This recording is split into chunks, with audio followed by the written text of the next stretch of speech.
Hello दोस्तों, आज मैं आपके लिए लेकर आ रहा हूँ राजस्थान यूनिवर्सिटी की इंट्रेंस एग्जाम लगती है उसके लिए एमसीक्यू क्वेश्चन। और राजस्थान यूनिवर्सिटी के साथ साथ CUET, BHU, JNU university, D university के लिए भी ये बहुत ही उपयोगी रहेगा। तो इसके लिए मैं जो प्रीवियस ईयर के जो क्वेश्चन रहते हैं वो मोस्ट और इम्पोर्टेंट क्वेश्चन रहते हैं। प्रीवियस ईयर जो क्वेश्चन पूछे गए थे वही क्वेश्चन आज मैं आपको सोल्व करा रहा हूँ। 10 या 12 सालों की जो पेपर है वो आपको मैं इसमें सीरीज में सोल्व कराऊंगा। डेली के 5 या 7 क्वेश्चन आपके लिए लेकर आऊंगा, तो इसमें आपको सोल्व करने के मिल जाएंगे। तो आरयू एमएससी इंटर एग्जाम 2022 के लिए मोस्ट इंपोर्टेंट क्वेश्चन। तो इसके लिए बात करते हैं। हमारा पहला क्वेश्चन रहता है सीरीज के लिए, the value of the double integral 0 से 1 से x स्क्वायर e की power y upon x dx dy का मान हमें पूछा गया। तो सबसे पहले इसमें देखते हैं क्या दिया हुआ है। डबल इंटीग्रेशन में ये बहुत आसान है, इजी है, लेकिन इसके लिए हम पहले देखना पड़ता है इसमें क्या है। तो हमारे पास एक जो लिमिट है वो कांस्टेंट में दे रखी है, जो दूसरी लिमिट है वो 0 से x स्क्वायर में दे रखी है, यानी कि जो लिमिट दे रखी है वो x में दे रखी है। तो ये लिमिट किसकी रहेगी? y की रहेगी। तो ये लिमिट y की रहेगी। अगर यहाँ में x की जगह अगर y देखने को मिलता तो ये लिमिट x की रहती। ये बात आप समझ गए होंगे। तो इससे में अब सबसे पहले जो इसका इंटीग्रेशन होगा वो सबसे पहले y के सापेक्ष होगा। y के सापेक्ष में होगा कि y की हमें लिमिट दे रखी है, तो सबसे पहले हम उसके y के सापेक्ष का इंटीग्रेशन करते हैं। तो 0 से 1 कांस्टेंट लिमिट ऐसे ही ऐसे रहेगी। इसका जो y के सापेक्ष करेंगे तो e की power y upon x, e की पावर y अपॉन x का हम इंटीग्रेशन जानते हैं एग्जैक्ट रहता है, जैसे का जैसे रहता है। तो e की पावर y अपॉन x का ऐसे का ऐसा, लेकिन फिर इसके ऊपर x का इंटीग्रेशन भी होगा। तो y अपॉन x का जो इंटीग्रेशन होता है वो डिवाइड में चला जाता है 1 अपॉन x dx। अब जो लिमिट रहेगी वो 0 से x स्क्वायर रहेगी। इसमें x स्क्वायर का मान रख देते हैं, ये ऊपर चले जाएगा। तो इसको सॉल्व करते हैं। 0 से 1 x e की power y upon x square upon 0 से dx, ये हमारे पास रहेगा। अब इसको सॉल्व करते हैं, इंटीग्रेशन लिमिट रखते हैं। तो 0 से 1 x e की पावर y की जगह हम x स्क्वायर रखते हैं यहाँ पे, और यहाँ 0 रहेगा। तो 0 रहेगा मतलब e की पावर 0 1 बन जाता है, और e की power x square upon x minus x e की पावर 0 अपॉन x, ये इसकी लिमिट रहेगी। अब इसको हम सॉल्व करते हैं। तो हमारे पास 0 से 1 x e की पावर x प्राप्त होता है, और माइनस x हमें प्राप्त, जैसे 0 अपॉन x यहाँ पे e की पावर 0 बन जाता है, और e की पावर 0 का मान हम जानते हैं कि 1 होता है। तो e की पावर 0 जैसे किसी संख्या से गुणा होता है वो वही रहता है, तो x यहाँ पे रह जाएगा। और x स्क्वायर अपॉन x था, तो x से x कैंसिल हो गया, तो e की पावर x बन गया। अब हम इसका इंटीग्रेशन अलग अलग कर सकते हैं, या फिर x यहाँ से कॉमन लेकर भी x दोनों प्रकार से इसका इंटीग्रेशन कर सकते हैं। इसका इंटीग्रेशन हम ऐसे भी कर सकते हैं, 0 से 1 x इसमें से कॉमन लिया, e की पावर x माइनस 1 dx, तो ऐसे भी हम इसका इंटीग्रेशन कर सकते हैं। अब हम बात करते हैं इसके इंटीग्रेशन की। तो x e की पावर x का आप इंटीग्रेशन जानते हो, x e की पावर x का जो इंटीग्रेशन होता है वो x e की पावर x माइनस e की पावर x होता है, और माइनस x का जो इंटीग्रेशन होगा वो माइनस x स्क्वायर अपॉन 2 होगा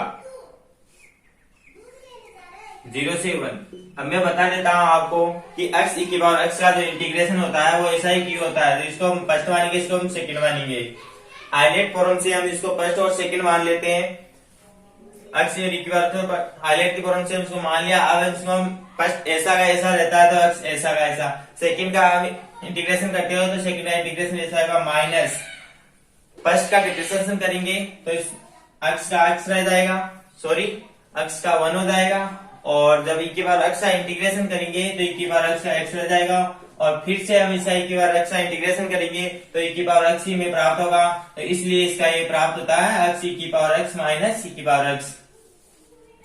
और x का आप इंटीग्रेशन जानते हो, x स्क्वायर बाय 2 होता है। अब जैसे हम लिमिट रखते हैं इसमें, तो 1 e की पावर 1 माइनस 1 माइनस 1 बाई 2, और फिर माइनस, अब 0 यहाँ पे रखेंगे, 0 डॉट e की पावर 0 माइनस e की पावर 0 माइनस 0 बाई 2, हमें प्राप्त हुआ।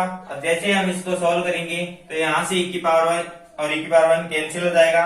यहाँ पे हमें प्राप्त हुआ -1/2 माइनस ये 0 और डॉट e की पावर 0, इसको क्या बना देगा 0 बना देगा, और ये इसको क्या बना देगा 0 बना देगा, लेकिन ये माइनस में है तो e की पावर 0 का मान 1 होता है, और ये माइनस और ये माइनस दोनों प्लस बन जाएंगे तो ये 1 बन गया, और -1/2 प्लस 1/2 बराबर क्या होता है 1/2 होता है। तो यहाँ जो इसका आंसर होगा वो 1/2 होगा। हेलो दोस्तों, हम बात करते हैं क्वेश्चन नंबर 2 की, जो आर्य यूनिवर्सिटी एम्बेसी इंट्रेंस एग्जाम 2017 में पूछा गया हमें। तो हम पहले तो क्वेश्चन लगा था value of the double integral 0 से 1 0 से 2 x plus y dx dy का मान क्या होगा। और हम बात करते हैं इसमें जो ऑप्शन दे रखे हैं, ए ऑप्शन दे रखा 5, बी ऑप्शन दे रखा 6, और जो सी ऑप्शन दे रखा है वो 4 दे रखा, डी ऑप्शन दे रखा 3। तो इसमें डबल इंटीग्रेशन दे रखा है। डबल इंटीग्रेशन देखने के लिए हम सबसे पहले इस लिमिट को देखते हैं कि लिमिट में क्या दे रखा है। तो लिमिट यहाँ पे वेरिएबल नहीं है, दोनों ही लिमिट यहाँ पे कांस्टेंट दे रखी है। जैसे दोनों लिमिट कांस्टेंट दे रखी है तो हम किसी भी वेरिएबल के सापेक्ष पहले इंटीग्रेशन करें, इससे कोई फर्क नहीं पड़ता। लेकिन हमारी जेपीएससी जो बुक दे रखी है उसमें पहले वाई के सापेक्ष हम इंटीग्रेशन कर रखा है सभी क्वेश्चनों में, तो हम वैसे ही हम करते हैं। तो आइए हम देखते हैं, जो पहले जो लिमिट रहेगी वो x की रहेगी, तो दूसरी लिमिट वो y की रहेगी। तो आप पहले y के सापेक्ष का इंटीग्रेशन करते हैं 0 से 1, y के सापेक्ष से जैसे इसका इंटीग्रेशन करेंगे तो यहाँ पे जो x है वो कांस्टेंट रहेगा, एक्स वाई प्लस y का जो इंटीग्रेशन होगा वो y स्क्वायर अपॉन 2 होगा, 0 से 2 dx।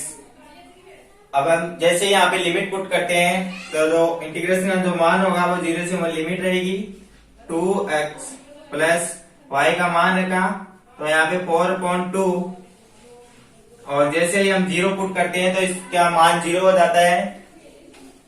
अब बात करते हैं हम इसकी dx के सापेक्ष, अब इसका इंटीग्रेशन करते हैं तो हमें प्राप्त होता है 0 से, सॉरी लिमिट नहीं रखेंगे हम, 2 into x square upon 2 plus ये 2 है 2 डॉट जो किसी भी वेरिएबल के सापेक्ष कांस्टेंट के सापेक्ष जब भी इंटीग्रेशन होता है वो कांस्टेंट वेरिएबल आ जाता है x, और लिमिट रहेगी 0 से 1। तो जैसे यहाँ पे 0 जो लिमिट पुट करेंगे तो वैसे सभी का मान 0 हो जाएगा। तो हमारे पास जो बचा वो 1 बचा, तो 1 के लिए कैंसिल आउट हो जाएगा, 1 प्लस 2 इंटू 1 यानी कि 1 प्लस 2 बराबर 3।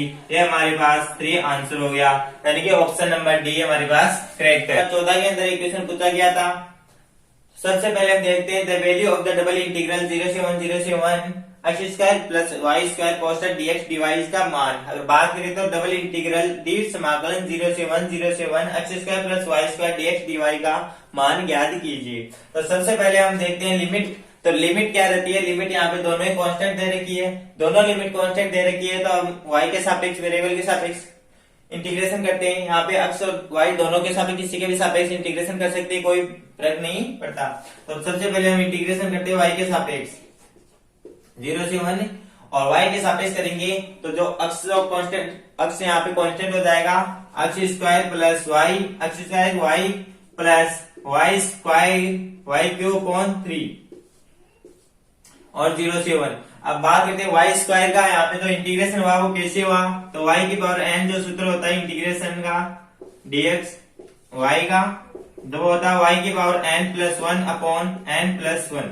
तो इससे हम इस क्वेश्चन को सोल्व करते हैं, y स्क्वायर का इंटीग्रेशन हुआ, और यहाँ पे जैसे हम लिमिट पुट करते हैं तो y बराबर 0 अगर पुट करते हैं तो सारा मान 0 हो जाएगा, और y का मान अगर बराबर 1 रखते हैं तो इसका मान प्राप्त होता है 0 से 1 x स्क्वायर प्लस 1/3 और dx।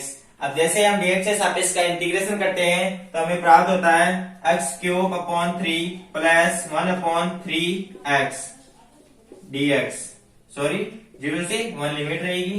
और हम जैसे अब इस लिमिट का मान रखते हैं x का, यहाँ x इज इक्वल टू 0 मान रखेंगे तो सारा लिमिट 0 हो जाएगा, और जैसे हम x बराबर y 1 रखते हैं तो हमें मान प्राप्त होता है 1/3 प्लस 1/3 यानी कि 2/3।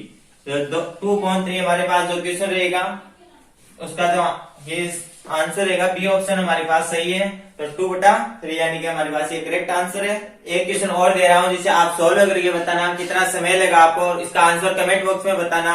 और ऐसी सीरीज पाने के लिए आप हमारे चैनल को सब्सक्राइब कर सकते हैं और कमेंट बॉक्स में कमेंट करके बताना इस क्वेश्चन का आंसर क्या है और कितना समय लगा आपको इसको सॉल्व करने के लिए। The whole area of the circle x square plus y square is equal to a square is, या वृत्त x square plus y square is equal to a square का पूर्ण क्षेत्रफल है। तो आप इस क्वेश्चन को इंटीग्रेशन से भी सॉल्व कर सकते हो या इसको आप डायरेक्ट भी सॉल्व कर सकते हो। अगर आपकी वृत्त की समीकरण आपको याद है तो आप इस क्वेश्चन को डायरेक्ट देखते ही सॉल्व कर सकते हो।